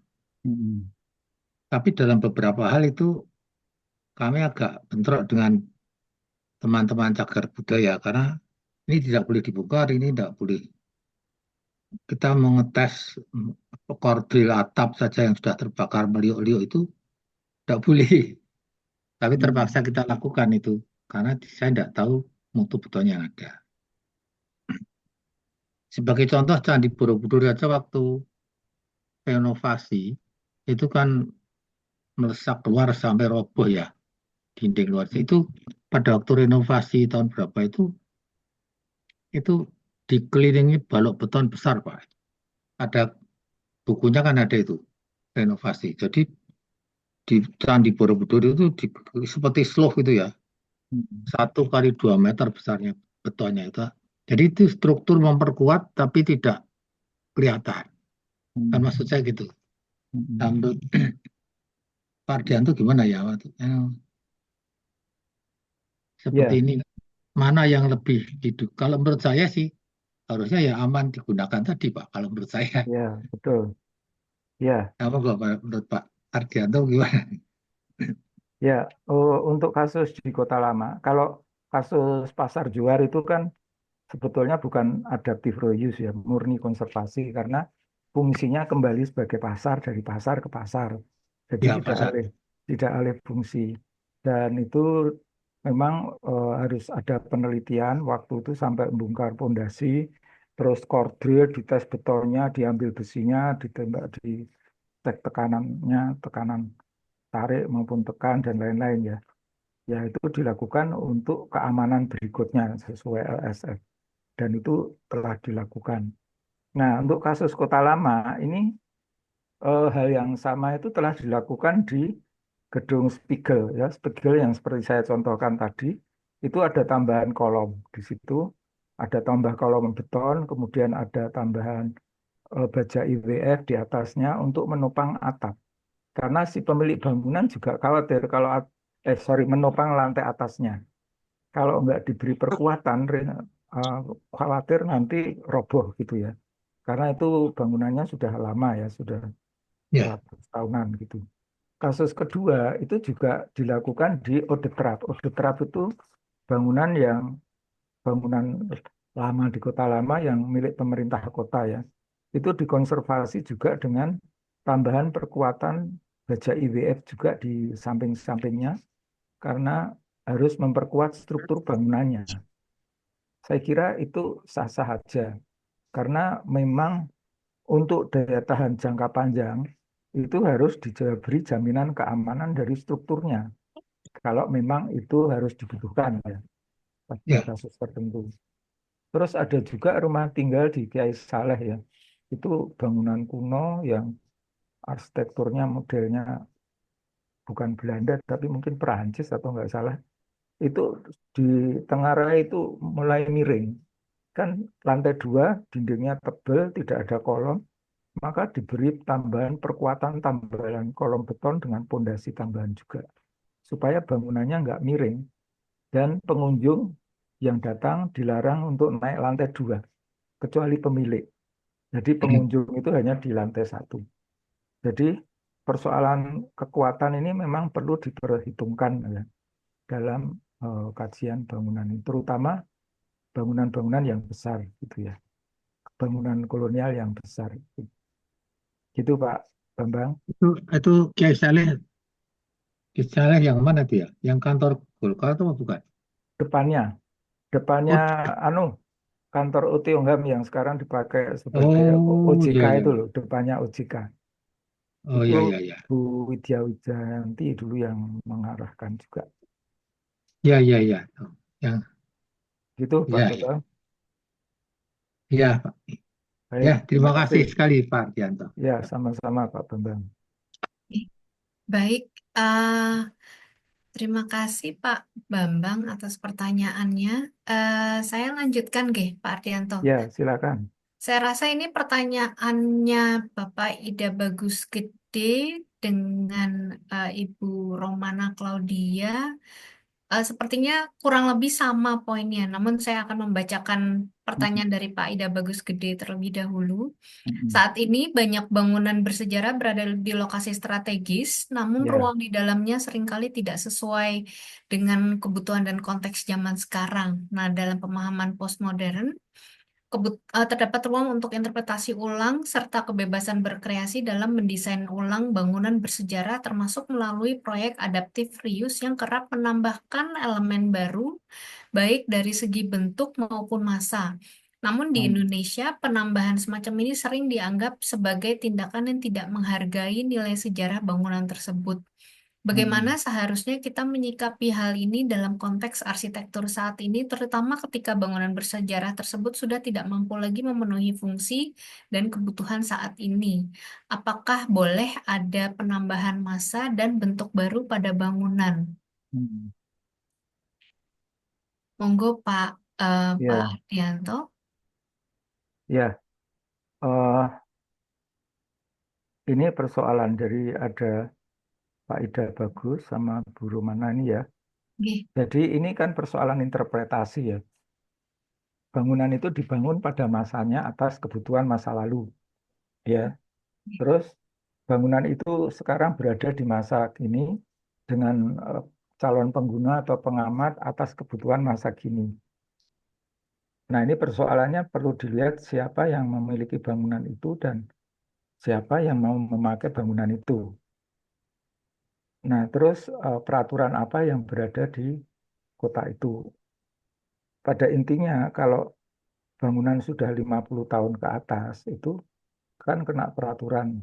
Itu harus dikonservasi, apalagi kalau bangunan itu di masa kolonial ya. Yaitu kalau bisa dikonservasi. Tetapi dilihat signifikansi bangunannya juga punya nilai sejarah enggak, punya nilai ekonomi, punya nilai budaya masa lalu seperti apa gitu. Ada kasus beberapa rumah tinggal yang saya teliti gitu ya. Bangunan lamanya, rumah tinggalnya itu dipakai kantor seperti apa adanya. Terus dia buat bangunan baru di belakangnya. Jadi yang lama itu dipertahankan. Tapi ada orang yang karena merasa itu miliknya, ada yang nggak sabar separuh bangunan belakang dipotong, dibongkar, semuanya baru gitu loh. Nah kalau itu tentu tidak diharapkan seperti itu. Nah ini tergantung kasusnya seperti apa. Ketika mau menambahi, itu nilai kulturalnya atau signifikasinya akan total berubah. Kadang-kadang justru penambahan ini ketika dilihat di masa depannya, itu malah menjadi memperjelek kondisi. Bisa jadi loh, interpretasi 10 tahun kemudian gitu loh. Masih bagusan yang lama itu karena eh, kebutuhan yang berbeda. Jadi memang harus cermat penambahan itu untuk fungsi apa, dan seperti apa ya. Ada beberapa kasus yang saya teliti, khususnya yang berkaitan dengan rumah tinggal, mereka menambahkan ruang-ruang di belakang atau di samping untuk kegiatan lainnya, yang di situ dipertahankan. Tapi ada yang karena ini rumahku ya sudah ruang tengahnya dindingnya saya jebol biar ruangannya lebih luas gitu. Tapi tidak merusak struktur keseluruhan dari luar. Itu kasus-kasus seperti itu. Jadi jatuhnya kasus per kasus nggih Pak Ardianto ya. Iya, karena sebetulnya juga masih ada satu tahapan itu penilaian signifikansi budayanya itu. Hmm. Jadi punya nilai sesuatu terhadap kawasan enggak? Ketika bangunan itu dirubah, kawasannya berubah.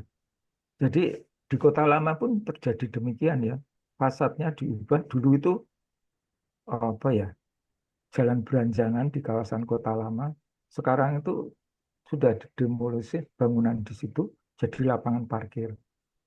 Saya sebagai pribadi ya menyayangkan kenapa harus dibongkar semua gitu loh. Nah, terus padahal di situ itu townscape-nya atau aerial vision-nya di area situ itu dipakai untuk film pertempuran, pokoknya zaman kolonial, zaman kemerdekaan gitu loh, perjuangan kemerdekaan. Pas syuting filmnya saya ada di situ melihat bagaimana orang acting dengan bendera merah putih menunjukkan semangat kegembiraan setelah kemerdekaan gitu ya. Tapi sekarang setting itu hilang. Nah, berarti ada memori kawasan itu yang hilang gitu loh. Betul. Ya. Itu Nun Sewu itu kalau misalnya saya boleh apa namanya cerita juga itu kayaknya terjadi di daerah rumah di daerah Kebayoran Baru. Jadi kebetulan eyang saya itu ada rumah di situ dulu. Nah, kebetulan eyang saya itu bangun rumahnya sekitar tahun eh, akhir 60-an, awal 70-an seperti itu. Nah, terus ketika di tahun 90-an, kami sekeluarga pindah ke sana dengan eyang tadinya di daerah lain. Nah, terus pas dilihat, loh kok ini apa sudah banyak yang rusak, terutama sebetulnya dari konstruksi atapnya. Dan kemudian bangunan itu direnov dan ketika ke TPAK dibilang bahwa oh ini masuk cagar budaya bukan cagar budaya bangunan saya lupa apa definisinya tapi masuk di kelas B seperti itu. Oke. Nah, kalau bangunan kelas B itu jadi denah utamanya denah bangunan yang awal itu tidak boleh dirubah dan tampak depan tidak boleh dirubah.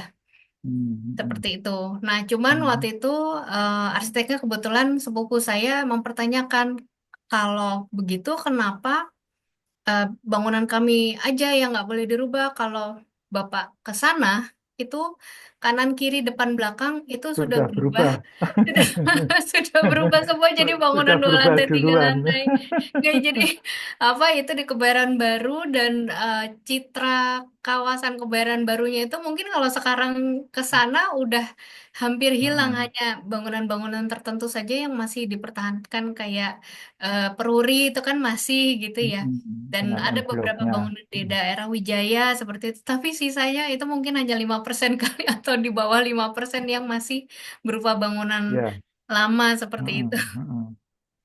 Iya, memang ada daerah yang potensi untuk pengembangan yang besar itu memang susah bendung-bendungnya semacam itu ya.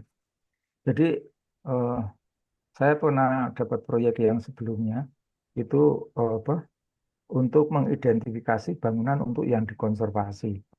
Nah, salah satunya itu ada bangunan yang arsitektur indis gitu ya.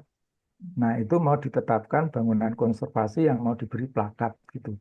Nah, ketika FGD dia itu minta supaya tidak ditentukan sebagai masuk list konservasi karena bangunan itu akan diwariskan ke 4 orang anaknya dan itu harus dijual dan dijual itu berarti kemungkinan bisa karena daerahnya strategis itu di jalan besar di jalan Dr. Cipto dia akan sangat rugi kalau ternyata itu ditetapkan dan kemungkinan bangunan itu nggak bisa dijual gitu loh. Ini kan jadi dilema apa istilahnya prison dilema penjara gitu, yang tidak bisa diapa-apain. Terus ada yang unik juga, ada pengusaha yang kebetulan dulu ketua Gapensi di Jalan Pandanaran yang tempat pusat oleh-oleh Semarang itu ada kafe bangunan kuno Indis. Nah, saya waktu FGD beliau datang.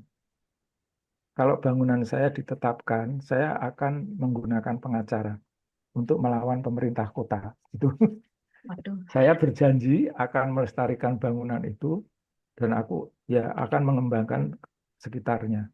Akhirnya bangunan itu jadi kafe, namanya Cafe Rosti, dan belakangnya untuk dijadikan hotel.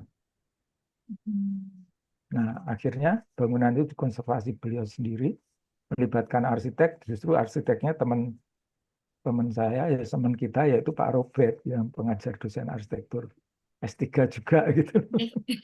Nah, itu kasus menarik. Tapi beberapa elemennya harus dikonservasi, ada sedikit penambahan dan lain-lain. Menarik ini Ya, pembahasannya. Oke. ya, Ya, oke. matur nuwun Pak Ardianto. Ada Berikutnya lagi yang ada tanya? pertanyaan dari Pak Widri.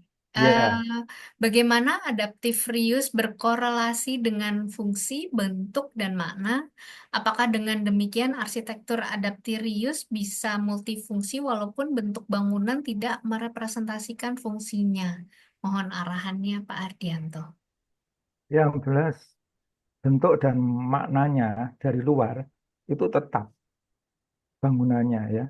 Tetapi ketika nanti difungsikan baru, yang dulunya rumah tinggal terus jadi resto, itu kan fungsinya jadi beda ya, bangunan tempat tinggal menjadi bangunan resto atau kafe atau studio foto gitu ya. Itu pun punya nilai. Jadi apa ya, kalau bangunan kolonial itu nampaknya punya nilai fleksibilitas ya, menurut saya ya. Fleksibilitasnya itu karena dia ruangannya tinggi, terus punya jendela yang lebar, arsitekturnya unik gitu ya. Jadi bentuknya itu pasti masih merepresentasikan bentuk rumah tinggal masa lalu. Pada kasus Mom Milk yang saya tampilkan tadi, dengan ditambahkan teras, terus beberapa elemen tambahan, itu terus sudah berubah fungsi sebagai resto.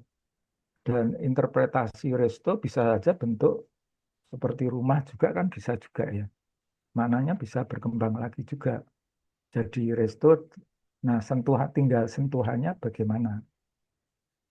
Ketika pesta kebun itu dijadikan dari rumah tinggal jadi resto, itu tampilan luarnya masih tetap seperti rumah tinggal.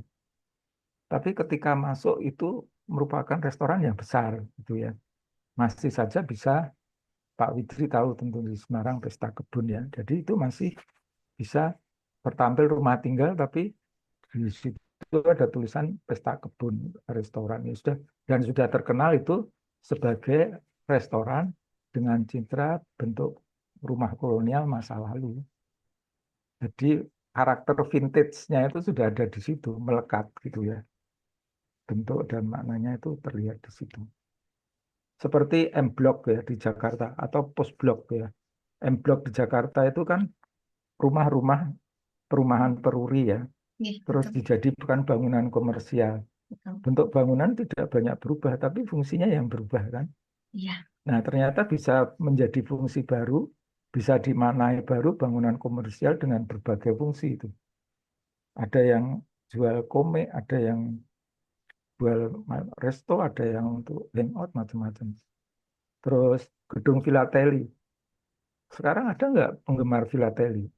Kalau dulu ada buku perangko yang tebel-tebel, perangkonya banyak tahun 1900 awal sampai sekarang nggak ada perangko terbit. Penggemar filateli generasi muda juga nggak ada, gitu kan? Nah, terus bangunan itu jadi apa? Nah, sekarang jadi bangunan multifungsi, post blok itu seperti yang tak tampilkan. Jadi bangunan lama, bentuknya, ekspresinya lama, tapi dimaknai baru, gitu kan? Nah, ketika nanti di situ mau ada ruang pertemuan yang butuh akustik gini-gini, bisa saja dalamnya dimodifikasi. Ini pertanyaan terkait dengan yang pertama tadi gitu ya. Nah, tadi terkait dengan kasus Bu Astrid, ada nilai A, B, C gitu ya. Kalau A itu sama sekali nggak bisa diubah kan. B tidak boleh. masih memungkinkan. C Betul. ada yang bisa didemolis misalnya gitu. Iya. Yaitu peraturan berlaku sekarang, tapi yang dulu-dulu belum sempat kena peraturan udah berubah. Itu masalah juga kan. Ya itu ceritanya di Semarang juga ada yang seperti itu. Terima kasih.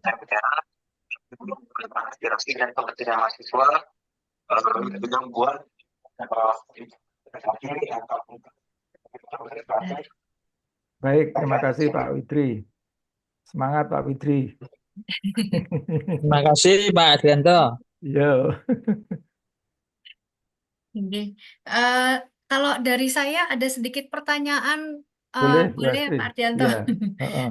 Saya hanya ini sih ada dua pertanyaan, mungkin terkait dengan eh, bagaimana kriteria eh, mengubah banyak atau sedikit dalam penerapan adaptive reuse tersebut. Jadi seberapa yang banyak dan seberapa yang dinyatakan sebagai sedikit seperti itu. Susah kalau itu ngukurnya.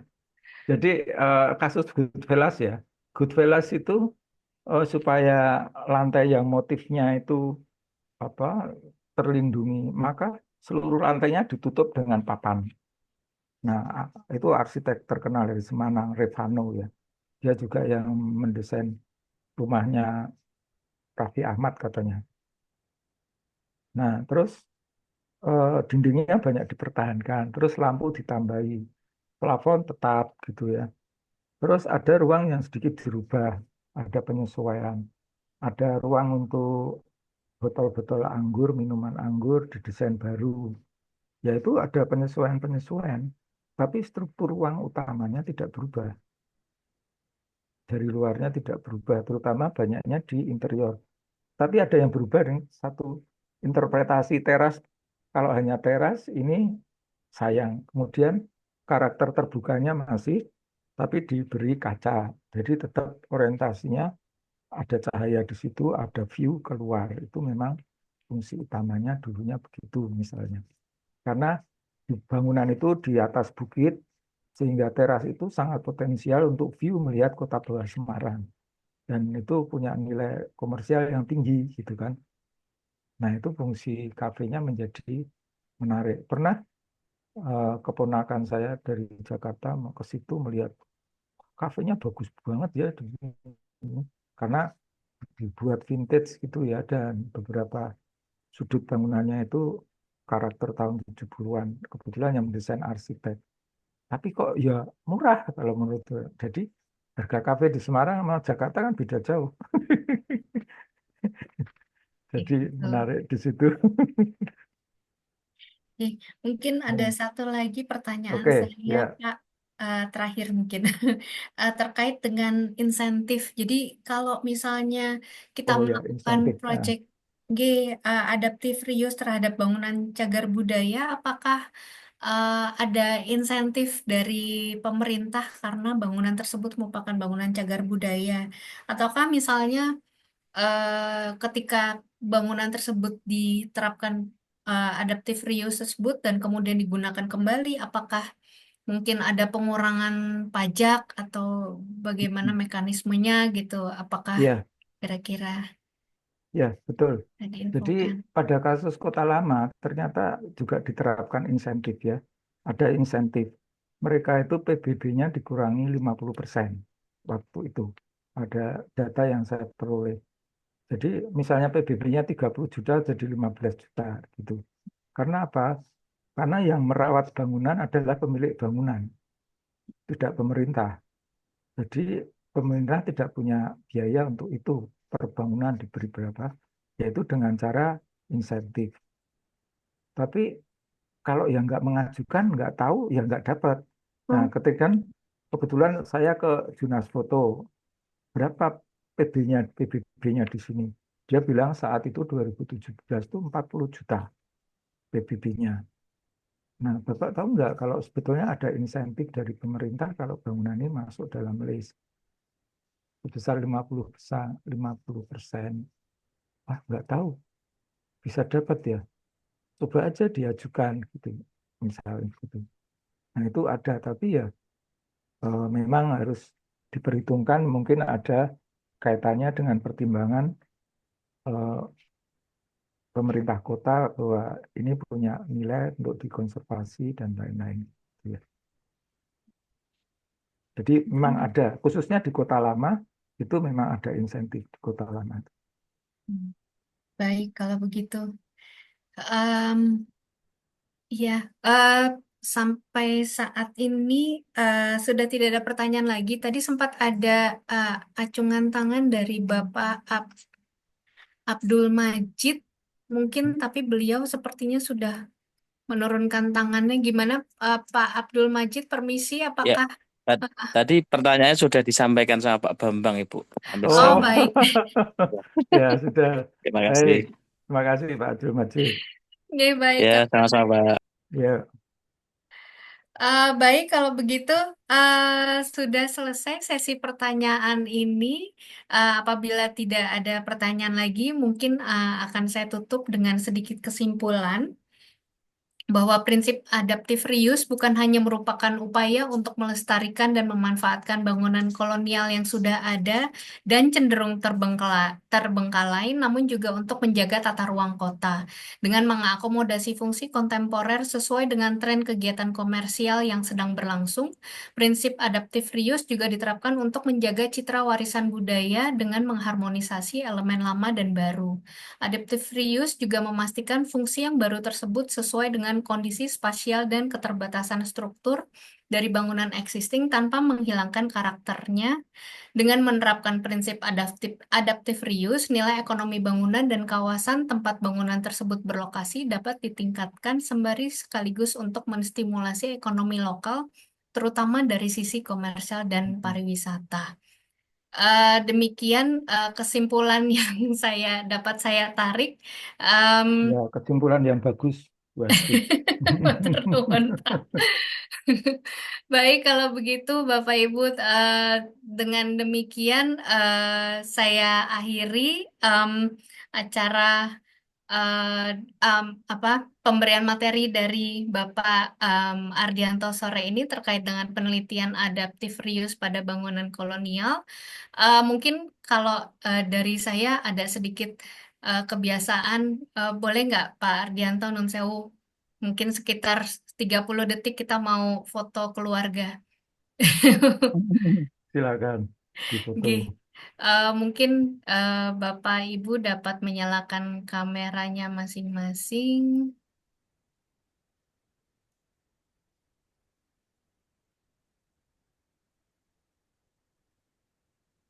Ini.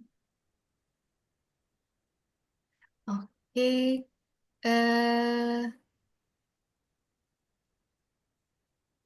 Baik, coba saya foto. Namun ini saya kok nggak dapat semua. Oh, view-nya sebentar. Maaf, saya rubah dulu ke galeri. Ya, sip. Oke, baik. 1, 2, 3.